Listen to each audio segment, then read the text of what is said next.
Welcome to English to Bengali audio books. আজকে আমরা শুনে নেব উইলিয়াম শেক্সপিয়ারের বিখ্যাত একটা ট্র্যাজেডি কিং লিয়ার। তবে এটা শোনার আগে আমরা উইলিয়াম শেক্সপিয়ার সম্পর্কে কিছু জেনে নিই।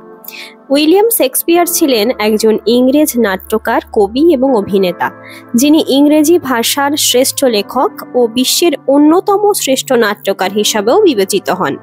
তিনি ইংল্যান্ডের জাতীয় কবি এবং বার্ড অফ অ্যাভন নামেও পরিচিত। তার জন্ম স্ট্র্যাটফোর্ড অ্যাপন অ্যাভনে এবং তিনি সেখানেই বেড়ে ওঠেন। 18 বছর বয়সে তিনি অ্যান হ্যাথাওয়াকে বিয়ে করেন এবং পরবর্তীকালে লন্ডনে একজন সফল নাট্যকার ও অভিনেতা হিসাবে পরিচিতি লাভ করেন। তাহলে চলো তার বিখ্যাত ট্র্যাজেডিগুলোর মধ্যে কিং লিয়ার একটা, সেটা আমরা শুনে নিই। ব্রিটেনের রাজা লিয়ার সারা জীবন সুখে রাজত্ব করে এখন তিনি বুড়ো হয়েছেন। দেশ শাসনের দায়িত্ব আর তিনি বহন করতে চান না। সব ঝামেলা হাত থেকে ঝেড়ে ফেলে দিয়ে নিলিবিলি বসে আরাম করাই তার কামনা। পুত্র তার নেই, আছে 3টি মাত্র কন্যা, গনেরিল, রিগান আর কর্ডেলিয়া। বড় কন্যা দুটির বিবাহ দিয়েছেন বড় ঘরের যোগ্য পাত্রের সাথেই। বড় জামাই ডিউক অফ অ্যালবানি, মেজো ডিউক অফ কর্নওয়াল। ছোট মেয়েটির বিবাহ এখনো দেননি, তবে তাকে বিবাহ করবার আশায় ফ্রান্সের রাজা ও বার্গান্ডির ডিউক দুজনেই ঘন ঘন এদেশে এসেছেন। ঠিক এই সময়টাতেই তারা দুজনেই লিয়ারের রাজসভায় উপস্থিত হয়েছেন অতিথি রূপে। লিয়ারের ইচ্ছা সমস্ত রাজ্য 3 কন্যাকে ভাগ করে দিয়ে নিজে পালা করে তাদের গৃহে গিয়ে বাস করবেন। এই মতলব মনে মনে স্থির করে একদিন তিনি ডেকে পাঠালেন তার 3 কন্যা, 2 জামাতা এবং ছোট মেয়েকে। বিবাহ করবার জন্য যারা এসেছেন সেই ফ্রান্স রাজা ও বার্গান্ডির ডিউককে। নিজের সভাসদ, পারিষদ ও দেশের বড় লোকেদেরও ডাকলেন তিনি। দেশের মানচিত্র খুলে বসেছেন রাজা। প্রথম কাছে ডাকলেন গনেরিলকে। বললেন, মা, তুমি আমার বড় মেয়ে, তোমার উপরেই আমার আশা ভরসা বেশি। তোমার নিজের মুখে আমি শুনতে চাই তুমি আমায় কতখানি ভালোবাসো। তোমার উত্তর শোনবার পরে স্থির করব যে রাজ্যের কোন অংশ তোমায় দেওয়া উচিত। এগিয়ে এলেন গনেরিল। মেয়েটির বিষয় বুদ্ধি খুব ধারালো। লিয়ারকে খুশি করে কিভাবে রাজ্যের ভালো ভালো জায়গাগুলি নিজের ভাগে টেনে আনা যাবে তা বিলক্ষণ জানা আছে তার। তিনি বলতে লাগলেন, আমার ভালোবাসা পিতা, পৃথিবীতে এমন কোনো বস্তু নেই যার সঙ্গে আপনার ওপর আমার ভালোবাসার তুলনা হতে পারে। আপনাকে ছাড়া আর কাউকে আমি জানি না, চাই না, ভালোবাসি না। আপনি আমার জীবনের আনন্দ, চোখের তারা, লবণহীন ব্যঞ্জন যেমন বিস্বাদ, আপনাকে কাছে না পেলে জীবনও আমার কাছে তেমনই বিস্বাদ হয়ে যাবে। বাহ, এই রকমই তো শোনবার প্রত্যাশা করেছিলেন লিয়ার। গনেরিল সত্যিই তাকে ভালোবাসে তাহলে? অতএব রাজ্যের সবচেয়ে ভালো অংশটি তারই পাওয়া উচিত। মানচিত্রের ওপর দাগ দিয়ে তিনি মন্ত্রী, সেনাপতি, আল, ডিউক যারা সেখানে উপস্থিত ছিলেন সবাইকে দেখিয়ে দিলেন যে রাজ্যের কোন কোন অংশ গনেরিলের হস্তে তিনি দিয়ে দিতে চান। তারপর ডাক পড়ল রিগানের। চতুরিতে তিনিও তার বড় বোনের চেয়ে কম যান না। তিনি আরও চড়া পর্দায় তোষামত শুরু করলেন। বললেন, পিতা, আমার ভালোবাসার কথা আর নিজ মুখে কি বলবো? দিদি যা বলেছেন সে আর এমন কি ভালোবাসা? তারও উপরকার ভালোবাসা যদি কিছু থাকে অবশ্যই তা আছে, তবে আপনার প্রতি আমার ভালোবাসা সেই রকম। আপনাকে ছাড়া কোনো আনন্দ আমার নেই, কল্পনাই করতে পারি নে কোনো আনন্দের কথা। লিয়ার হাতে স্বর্গ পেলেন। এমন সব কন্যা যার, সে নিশ্চয়ই ভাগ্যবান। লিয়ার মানচিত্রের আর একটা অংশ রিগানের জন্য চিহ্নিত করে দিলেন। তারপর তিনি ডাকলেন কর্ডেলিয়াকে, তার ছোট্ট মেয়ে, আনন্দের পুঁটলি। 3টি মেয়ের মধ্যে নিজে তিনি এইটিকেই সব থেকে বেশি ভালোবাসেন। তার মুখ থেকে যে আরো মধুর ভালোবাসার কথা শুনতে পাওয়া যাবে এতে তার কোনো সন্দেহই ছিল না। তিনি সাদরে তাকে কাছে ডেকে বললেন, এইবার শুনি কর্ডেলিয়া, তুমি কি বলতে চাও? বেচারি কর্ডেলিয়া, তার বরাত মন্দ রাজ্যের লোভে লজ্জা, ভয়, ভদ্রতা, বিবেক সবকিছু বিসর্জন দিতে পারেননি। স্বভাবতই তিনি তোষামতকে ঘৃণা করেন। তার উপর আজ এই বিশেষ ক্ষেত্রে স্নেহময় পিতাকে ঠকাবার জন্য তোষামদের কথা বলা তার চোখে এর চেয়ে ঘৃণার জিনিস আর কিছু হতে পারে না। অবশ্য পিতাকে তিনি সত্যি ভালোবাসেন, কিন্তু তাই বলে কি জেনে শুনে কতকগুলো মিথ্যা কথা বাড়িয়ে বাড়িয়ে বলতে হবে? এ কাজ করলে তিনি কি নিজের চোখে ছোট হয়ে যাবেন না? লিয়ার হাসি মুখে প্রশ্ন করলেন, তোমার কি বলবার আছে কন্যা? অনেক কিছু গালভরা মিষ্টি কথা শোনবার প্রত্যাশা তার গলার স্বর শুনেই বোঝা যায়। কিন্তু কর্ডেলিয়া মুখ দিয়ে তার কথা বেরোতে চায় না। অনেক কষ্টে মাথা হেঁট করে বললেন, কিচ্ছু না, কিচ্ছু না। লিয়ারের মনে হলো তিনি ভুল শুনছেন। তিনি নিজে 3 মেয়ের ভিতর কর্ডেলিয়াকে ভালোবাসেন বেশি। বিশ্বাসও করেন যে তিনি 3 মেয়ের ভিতরে কর্ডেলিয়াকে সত্যি ভালোবাসেন। কিন্তু এ কি হলো? সেই কর্ডেলিয়াই সকলের সামনে বলছে কিচ্ছু না, কিচ্ছু বলবার নেই তার। পিতাকে ভালোবাসে কিনা এ প্রশ্নের জবাবে কিছুই সে বলতে চায় না। তবে কি তিনি কর্ডেলিয়াকে ভুল বুঝেছিলেন এতদিন? তিনি পুনরায় বললেন, ভেবে বলো কর্ডেলিয়া, কিছু না বললে পাওনার বেলায়ও কিছু না হয়ে যেতে পারে। কর্ডেলিয়াকে লোভের বশে তোষামত করবেন না, ভয় পেয়ে যাবেন তা বলবেন?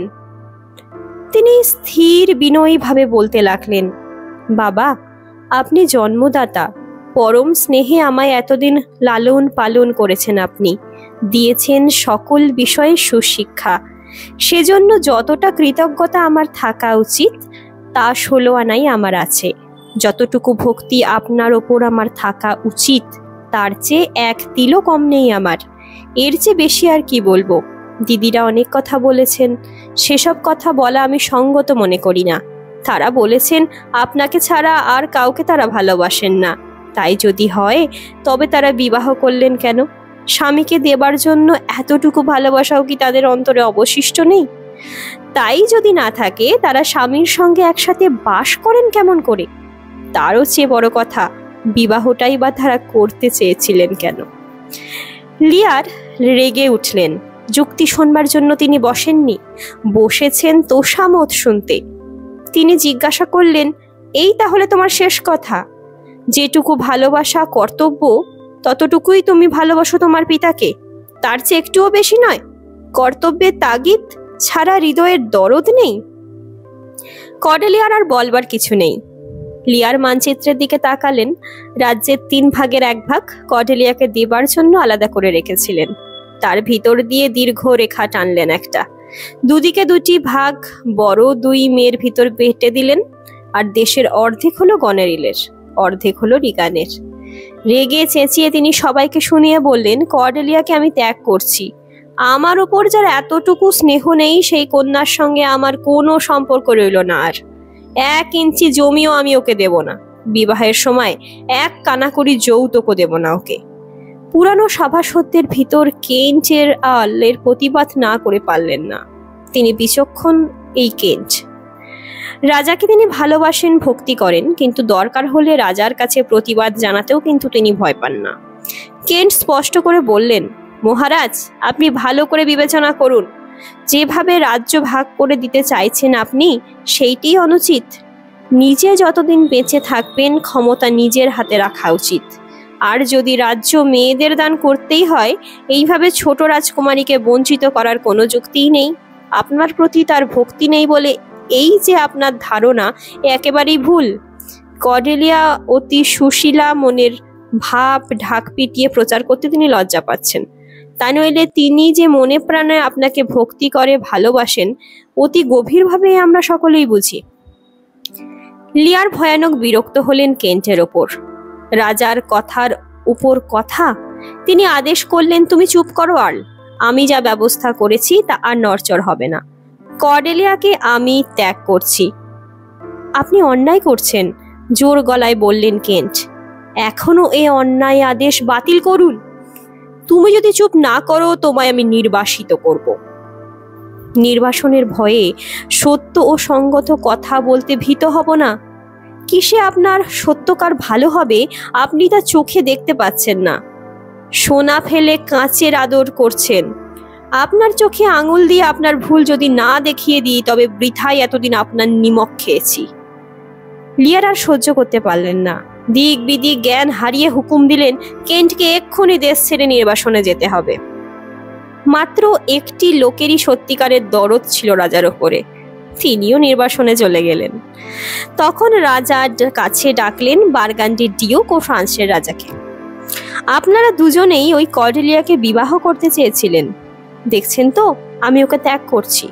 ওর বিবাহে কিচ্ছু মাত্র যৌতুক দিতে আমি রাজি নই।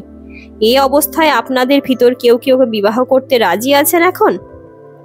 বার্গান্ডির ডিউক বললেন, আপনার পুত্র নেই, আপনার মৃত্যুর পরে রাজ্যের 1/3 ছোট রাজকন্যা পাবেন। এই আশাতেই আমি ওকে বিবাহ করতে চেয়েছিলাম। তা যদি না দেন তবে আমার পক্ষে এই বিবাহ করা সম্ভব নয়।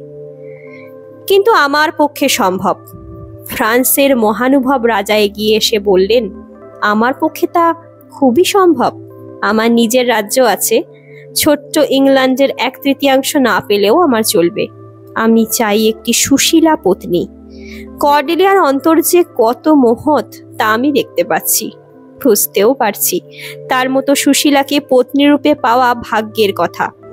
সে ভাগ্যকে মুঠোর ভিতর পেয়ে আমি ছেড়ে দেব না। চলো কর্ডেলিয়া, আমি তোমায় ফ্রান্সে নিয়ে যাই, সেখানেই হবে আমাদের বিবাহ। লিয়ার বিরক্ত ক্ষুব্ধ হয়ে সভা ত্যাগ করে চলে গেলেন। সঙ্গে গেলেন সভাসদ পারিষদ সবাই। শুধুমাত্র 3 ভগ্নী রইলেন সেখানে, গনেরিল, রিগান ও কর্ডেলিয়া। আর রইলেন ফ্রান্সের রাজা। তোমার ভগ্নীদের কাছে বিদায় নাও কর্ডেলিয়া, রাজা বললেন তার ভাবী পত্নীকে। কর্ডেলিয়া চোখের জল ফেলে বোনদের কাছে অনুনয় করলেন, পিতাকে ফাঁকি যা দেবার তা দিয়েছ, এখন শুধু এইটুকু প্রার্থনা করি তার কোনো অযত্ন তোমরা করো না। রেগে ওরা বললেন, তোমায় উপদেশ দিতে হবে না, পিতার সম্বন্ধে আমাদের কর্তব্য আমরা জানি। তুমি যাও, তোমার ভাবী স্বামীর প্রতি তোমার কর্তব্য ঠিক মতো করো গিয়ে। এরপর গনেরিল আর রিগান তাদের নিজের নিজের রাজ্যের ভিতর চলে গেলেন। লিয়ার বন্দোবস্ত করেছেন পালা করে 1 মাস গনেরিলের বাড়িতে থাকবেন, 1 মাস রিগানের বাড়িতে। নিজের বলতে তিনি শুধু রেখেছেন রাজা উপাধি আর 100 নাইট। সেকালের ইউরোপীয় বীরদের সাধারণ নাম ছিল নাইট। রাজ্য শাসনের ব্যাপারে এরাই ছিলেন রাজাদের প্রধান সহায়। এখন লিয়ারের রাজ্য নেই, কাজেই এরাও রাজার মতোই বেকার। ঠিক হয়েছে রাজার সঙ্গে সঙ্গে এই 100 নাইটও 1 মাস গনেরিলের বাড়িতে, 1 মাস রিগানের বাড়িতে বাস করবেন। প্রথম মাস গনেরিলের বাড়িতে থাকবার ব্যবস্থা। 2-4 দিন সেখানে রাজার বেশ ভালোভাবেই কাটলো। তারপরে এই গনেরিল ক্রমশ নিজ মূর্তি ধারণ করতে লাগলেন। কোনোদিনই তার এমন মতলব ছিল না যে বুড়ো রাজাকে চিরকাল ঠাকুর দেবতার মতো মাথায় করে রাখবেন, বা তার সঙ্গে ওই 100টা নাইটের খাওয়া পড়া ফুর্তির রাক্ষসে খরচা বছরে 6 মাস বহন করবেন।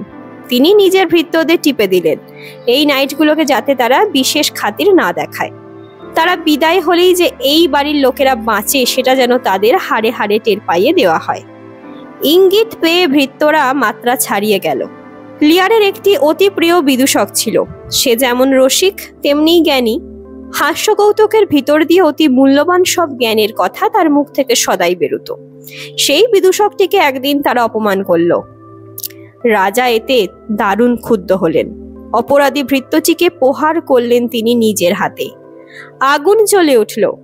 গনেরিল তার সর্দার ভৃত্য অসওয়াল্ডকে হুকুম দিলেন, বুড়ো রাজার খাতির রেখেও আর তোমাদের চলবার দরকার নেই। সেদিন রাজার সম্মুখে এলো এক পৌর ব্যক্তি। সে চায় একটা চাকরি, তার নাম কেইয়াস। এ আর কেউ নয়, ছদ্মবেশী কেন্টের আল। প্রভুকে তিনি এতই ভালোবাসেন যে তাকে ছেড়ে বিদেশে বাস করা তার পক্ষে সম্ভব নয়। কন্যাদের আশ্রয়ে রাজার দিন যে সুখে কাটবে না এ তিনি আগে থেকেই অনুমান করেছিলেন। বুড়ো বয়সে বুদ্ধিশুদ্ধি হারিয়ে রাজা তাকে তাড়িয়ে দিয়েছিলেন বটে, কিন্তু এখন রাজাকে যদি দুঃখে পড়তে হয় তবে তার সেবা করবার জন্য কেন্টকে যে তার পাশে এসে দাঁড়াতেই হবে। তাই তিনি নিজের জীবনের মায়া ত্যাগ করে তিনি গরিবের বেশে লিয়ারের কাছেই ফিরে এলেন। আবার কেইয়ারের সঙ্গে লিয়ার কথা কইছেন, এমন সময় অসওয়াল্ড এসে নানা রকম অসভ্যতা করতে লাগলো। রাজার প্রতি সামান্য ভিত্তির এই অশিষ্ট আচরণ কেন্ট সহ্য করতে পারলেন না। পত্রাঘাত করে তাকে দূর করে দিলেন। এতে প্রীত হয়ে রাজা বললেন, তুমি থাকো কেইয়াস, আমার কাছেই থাকো, আমার কাজ করো। এদিকে অসওয়াল্ড গিয়ে অভিযোগ করলো গনেরিলের কাছে, রাজার এক নাইট আমাকে লাথি মেরেছে।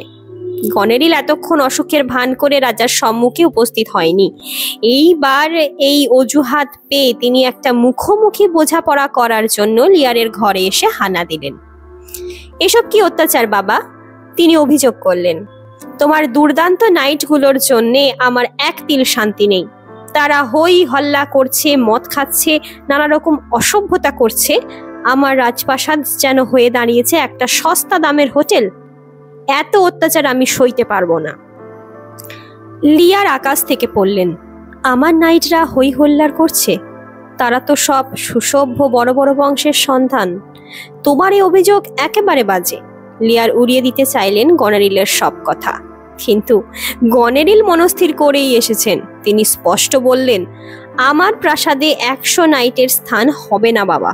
তুমি 50 জন রেখে বাকি সব বিদায় করো। এই রকম কথা শোনার অভ্যাস নেই লিয়ারের। তিনি ক্ষুব্ধ হয়ে চিৎকার করে উঠলেন, অকৃতজ্ঞ! কি বন্দোবস্ত হয়েছিল রাজ্য ভাগ করে দেওয়ার সময়? 100 নাইট আমার সঙ্গে থাকবে, এই কথা কি প্রথম থেকেই ছিল না? তোরা 2 বোন কি প্রথমেই এতে রাজি হোসনি? তোকে আর রিগানকে আমার রাজ্য, ঐশ্বর্য, ক্ষমতা সবকিছু দান করে দিয়েছি। আমার বলতে রেখেছি কেবল ওই 100টি নাইট। তারাও তোর চক্ষুশূল হয়ে দাঁড়ালো। গোটা রাজ্যটার বিনিময়ে তাদের সামান্য ব্যয়ও তুই বহন করতে ইচ্ছুক নস? রাজা যতই তিরস্কার করুন, গনেরিল ওই একই কথা। 50 জন নাইটকে এক্ষুনি বিদায় দিতে হবে। তাদের জায়গা গনেরিলের প্রাসাদে হবে না। ক্ষুব্ধ লিয়ার তাকে অভিশাপ দিতে দিতে বেরিয়ে গেলেন তার প্রাসাদ থেকে। তিনি আর তার বাড়িতে থাকবেন না। আরও এক কন্যা আছে তার। সে কখনো এমন নুন হারাম করবেন না যে তার পিতার অসম্মান করতে পারে। তিনি রিগানের বাড়িতে যাবেন, এই দণ্ডেই যাবেন। কেইয়াস বেশি কেন্টকেই তিনি রিগানের কাছে পাঠালেন পত্র দিয়ে। পত্রে লিখলেন, আমি তোমার কাছে যাচ্ছি, এক্ষুনি যাত্রা করছি। কেন্ট রওনা হয়ে গেলেন। ওদিকে গনেরিল এক পত্র লিখলেন রিগানকে। এখানে পিতার সঙ্গে যে কলহ হয়েছে তা সবিস্তারে লিখে রিগানকে জানালেন যে তিনিও যেন বুড়োর আবদার না শোনেন। 2 জায়গায় একইভাবে ঘা খেলে তিনি নিজের জেদ ছাড়তে বাধ্য হবেন। কেন্ট উপস্থিত হলেন রিগানের প্রাসাদে। ঠিক সেই সময় গনেরিলের চিঠি নিয়ে অসওয়াল্ডও পৌঁছালো। 2খানি পত্র পড়লেন রিগান। পত্র পড়েই তিনি আর তার স্বামী কর্নওয়াল গৃহ থেকে বেরিয়ে পড়লেন সমস্ত লোকজন সঙ্গে নিয়ে। রাজা যদি আসেন এসে দেখবেন যে কেল্লার দরজা বন্ধ। কেন্ট বললেন, আমার পত্রের উত্তর দিয়ে গেলেন না তো? নিরস উত্তর এলো, আমরা গ্লটাসের আলের বাড়িতে যাচ্ছি, সেখানে এসো, সেইখানে গিয়েই উত্তর দেব। কেন্টকে অগত্যা যেতে হলো ওদের সঙ্গে। অসওয়াল্ডও গেল। আল অব গলচারের বাড়িতে সবাই উপস্থিত হলেন। গলচার নিজেও বুড়ো, লিয়ারের প্রতি তার রাজভক্তি এখনো অটুট। সেই দিনই তার গৃহে এক ভয়ানক কাণ্ড ঘটে গিয়েছে। পালিত পুত্র এডমন্ডের মিথ্যা অভিযোগে নিজ পুত্র এডগারকে তিনি বাড়ি থেকে তাড়িয়ে দিয়েছেন। নানা রকম ছল চাতুরির সাহায্যে পাপিষ্ঠ এডমন্ড বুড়ো আলকে বুঝিয়েছিলেন যে পিতাকে হত্যা করে এডগার নিজে আল হয়ে বসবার চেষ্টা করছে। অভাগা এডগার, কোনো দোষ সে করেনি। পিতাকে সে সত্যিই ভক্তি করে, প্রাণ দিয়ে ভালোবাসে। যখন সে শুনল সেই পিতাই তাকে দোষী মনে করে সৈন্য নিয়ে তাকে ধৃত করতে আসছেন, তখন সে পালালো। প্রাণ ভয়ে লুকিয়ে রইল মাঠে জঙ্গলে পাগল সেজে। আর বৃদ্ধ আল লোকজন নিয়ে সারা দেশ খুঁজে বেড়াতে লাগলেন তাকে ধরে নিয়ে কয়েদখানায় পড়বার জন্য। এই ভীষণ গোলমালের মুখে রিগান আর কর্নওয়াল এসে গ্লটাসের অতিথি হলেন। মনের দুঃখ মনে চেপে রেখে বৃদ্ধ আল তাদের আদর আপ্যায়নেই মন দিলেন, কারণ রিগান এখন রানী আর কর্নওয়ালের রাজা। এই সময় বাইরে কেন্টের সঙ্গে লড়াই বেঁধে গেল অসওয়াল্ডের। গোলমাল শুনে কর্নওয়াল বেরিয়ে এসে দেখলেন এবং গনেরিলের ভৃত্য অসওয়াল্ড কেন্টের হাতে মার খেয়েছে। শুনেই কেন্টকে স্টকের ভিতর আটকে রাখবার আদেশ দিলেন। স্টক হলো এক রকমের কাঠের পিপে। এর ভিতর হাঁটু অবধি বন্ধ করে অপরাধীকে ফেলে রাখা হয়। সে না পারে হাঁটতে, না পারে বসতে। কেন্ট যে রাজার দূত, এ কথা বারবার শুনতে পেয়েও তিনি তার আদেশ ফিরিয়ে নিলেন না। রাজার দূতের প্রতি কোনো সম্মান দেখানো যে তার কর্তব্যের ভিতরে, কথা তিনি স্বীকারই করতে চাইলেন না। এদিকে লিয়ার এসে পড়লেন। তার আগমনের সংবাদ পেয়ে রিগান আর কর্নওয়াল প্রাসাদে প্রবেশ করে শয্যা গ্রহণ করলেন। রাজা এলে তাকে জানানো হলো তার কন্যা জামাতা বড়ই অসুস্থ, এখন তারা রাজার সঙ্গে দেখা করতে পারবেন না। লিয়ার হতবাক। এ কি রিগানের ভক্তি আর ভদ্রতা! এরই কাছে আদর যত্ন পাওয়ার আশায় তিনি ছুটে এসেছেন গনেরিলের ওপর রাগ করে। এরপর যখন তিনি দেখলেন যে তার দূত কেন্টকে স্টকের ভিতর আবদ্ধ করে রাখা হয়েছে, তখন তিনি রেগে একেবারে আগুন হয়ে গেলেন। কেন্টকে এভাবে দণ্ডিত করার উদ্দেশ্য যে রাজাকে অপমানিত করা, তা লিয়ারের বুঝতে বাকি রইল না। রাজার বারবার ডাকাডাকিতে বাধ্য হয়ে রিগান আর কর্নওয়ালকে বাইরে আসতে হলো। কেন্টকেও করতে হলো মুক্ত। কিন্তু 100 নাইট সহ রাজাকে নিজের বাড়িতে রাখার ক্ষমতা যে তার নেই, এ কথা রিগান স্পষ্টভাবে তাকে জানিয়ে দিলেন। আপনি ছাড়া জীবনে আমার কোনো আনন্দ নেই, এই কথা বলে যে রাজ্যের ভাগ আদায় করেছিল, আজ তার মুখের ভাষা এই রকম। এখন তো আমার কাছে তোমার আসবার কথা নয়, এখন দিদির কাছে 1 মাস থাকবার কথা। 1 মাস পরে এসো। এখন আমি নিজের বাড়ি ছেড়ে এই গ্লটাসের বাড়িতে অতিথি হয়ে আছি। এখন তোমার লোকজনকে খেতে দেব কোথা থেকে? চিঠি লিখে বোনকে উস্কে দিয়েও গনেরিল ঠান্ডা হয়ে থাকতে পারেননি। দূতের পিছনে পিছনে নিজেও এসে হাজির হলেন এই সময়। ভগ্নীকে জানালেন 100-র জায়গায় 50 জন নাইট রাখবার জন্য অনুরোধ করা হয়েছিল বলেই রাজা তার উপর ক্ষেপে গিয়েছেন। রিগান যদি পারে 100 জন নাইট রাখুন, তিনি কিন্তু পারবেন না। রিগান তার উত্তরে জানালেন তিনিও রাখতে পারবেন না 50 জন। তার কাছে থাকতে হলে মাত্র 25টি নাইট নিয়ে রাজাকে থাকতে হবে। রাজা তখন পাগলের মতো। তিনি চেঁচিয়ে উঠলেন, তবে চলো গনেরিল, তোমার কাছেই ফিরে যাই। তুমি তবু 50 জনকে ঠাঁই দিতে চেয়েছো, এতে বোঝা যাচ্ছে তোমার ভালোবাসা অন্তত রিগানের ভালোবাসার দ্বিগুণ। চলো, তোমার কাছেই যাই। গনেরিলও সুযোগ পেয়ে গেলেন। বললেন, ভগ্নী রিগানের প্রস্তাব শুনে আমারও এখন মনে হচ্ছে 50 জন অনুচরই তোমার পক্ষে বেশি। এই 50 জনই তোমায় চালাতে পারবে, কিংবা ভেবে দেখলে এই 25 জনেরও কোনো দরকার দেখা যায় না। আমার নিজের চাকর বাকরেরা রয়েছে, তারা কি তোমার সেবা করতে পারে না? না, করবে না। না, যদি করে আমি তাদের শাসন করব। রিগানের এখানেও সেই কথা। তোমার নিজের কতকগুলো লোকজন থাকবার আবশ্যক কি? তুমি সবগুলো নাইটকেই বিদায় করে দাও। তখন আকাশ কালো করে ঝড় আসছে। লিয়ার একবার গনেরিলের, একবার রিগানের মুখের দিকে চাইছেন। এরা কি তার কন্যা, না নরকের কীট? মানুষ কখন এমন অকৃতজ্ঞ হতে পারে? হতে পারে পিশাচের মতো নিষ্ঠুর? না, এরা কখনো তার সন্তান নয়, মানুষের আকারে দানবী এরা। ক্ষিপ্তের মতো তিনি চেঁচিয়ে উঠলেন, আমি তোমাদের কারুর কাছেই আশ্রয় চাই না। তোমাদের বাড়িতে বাস করার চাইতে এই ঝড়ের রাত্রে খোলা মাঠে পড়ে থাকা শ্রেয়। তোমরা নরকে যাও, আমি তোমাদের মুখ আর দেখব না। পাগলের মতো ছুটে বেরিয়ে গেলেন লিয়ার। গ্লস্টার তার পিছনে পিছনে গিয়ে তাকে ফিরিয়ে আনবার চেষ্টা করছিলেন। এমন সময় কর্নওয়াল তাকে নিষেধ করলেন, দরকার নেই, যেখানে খুশি থাক। বুদ্ধি শুদ্ধি তার লোপ পেয়েছে, তার উপযুক্ত স্থান ওই প্রান্তরই। আপনি দুর্গদ্বার বন্ধ করে দিন। এই বলে রিগানকে নিয়ে কর্নওয়াল ভিতরে চলে গেলেন। সে কি ভীষণ রাত্রি! ঝড় বৃষ্টি আর বজ্রপাতে পৃথিবী যেন ধ্বংস হয়ে যেতে চাইছে। মাটি কেঁপে উঠছে থরথর করে। করকর রবে গর্জন করছে নিবিড় কালো মেঘমালা। তারই নিচে শুভ্র কেশ এলিয়ে দিয়ে বৃদ্ধ লিয়ার দাঁড়িয়েছেন মুক্ত প্রান্তরে এসে। চিৎকার করে অভিশাপ দিচ্ছেন তার কন্যাদের উদ্দেশ্যে। আকাশকে ডেকে তিনি বলছেন যে প্রচন্ড জোরে বৃষ্টি আসুক, পৃথিবীটাকে ছিঁড়ে খুঁড়ে সমুদ্রে ফেলে দাও। বর্ষা বিদ্যুৎকে তিরস্কার করছেন। কি আমি তোমাদের অনিষ্ট করেছি যে শয়তানি দুটো মেয়ের সঙ্গে হাত মিলিয়ে এই বুড়োর মাথার ওপর এত অত্যাচার তোমরা বর্ষণ করে চলছো?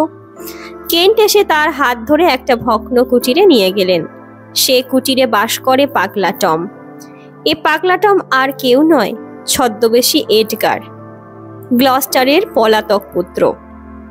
একটু পরেই বৃদ্ধ গ্লস্টার এলেন মশাল নিয়ে। কর্নওয়ালের কঠোর নিষেধও তাকে নিরস্ত করতে পারেননি।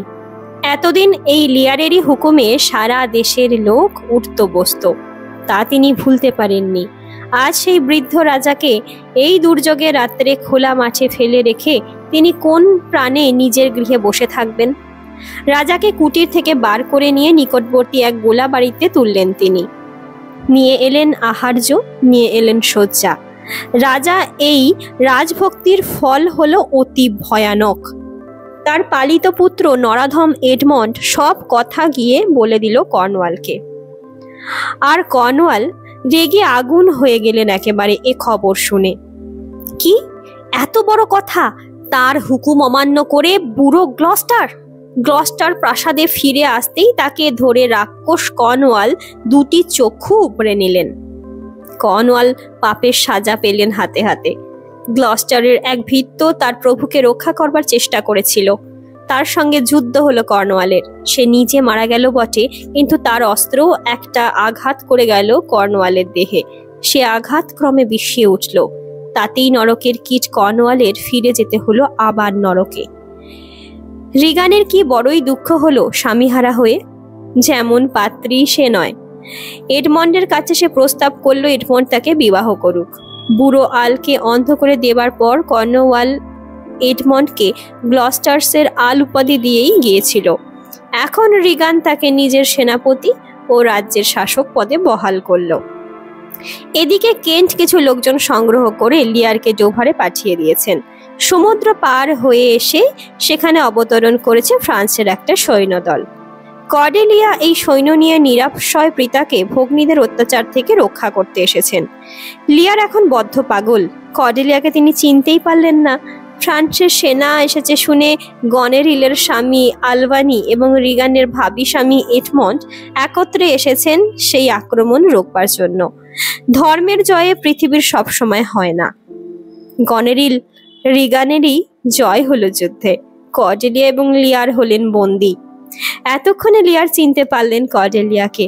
বললেন, চল মা, খাঁচার পাখির মতো দুজনে কারাগারে বসে গান গাই। কিন্তু গান গাইবার সুযোগ আর তাদের হলো না। দুর্বৃত্ত এডমন্ডের আদেশে কারাগারেই নিহত হতে হলো কর্ডেলিয়া। সেই মৃতদেহ কোলে করে হাহাকার করতে করতে প্রাণ বিসর্জন করলেন ভাগ্যহীন লিয়ার। মরবার আগে তিনি বুঝে গেলেন 3 মেয়ের মধ্যে কোন মেয়ে তাকে সত্যি ভালোবাসত। রিগান। গনেরিল তাকে বিষ খাইয়ে মারলেন। গনেরিল স্বামী আলবানির ভয়ে আত্মহত্যা করে মরলেন। এডমন্ড এডগারের সঙ্গে দ্বন্দ্বযুদ্ধে মরল। মৃত লিয়ারের জন্য শোক করতে বেঁচে রইলেন শুধু প্রভু ভক্ত কেন্ট। অন্ধ গ্লটাসের শুশ্রূষা করবার জন্য বেঁচে রইল শুধু পরিত্তি ভক্ত এডগার। আর ব্রিটেনকে শান্তি সুখ ফিরিয়ে দেওয়ার জন্য রইলেন নতুন রাজা আলবানি, গনেরিল রিগানের মহাপাপে যিনি কোনো দিন সায় দেননি। এইখানেই শেষ হলো এই ট্র্যাজেডি। কেমন লাগলো তোমাদের সেটা কিন্তু কমেন্ট বক্সে অবশ্যই জানাবে। তো ভালো থেকো, আবার পরের গল্পে তোমাদের সঙ্গে দেখা হবে।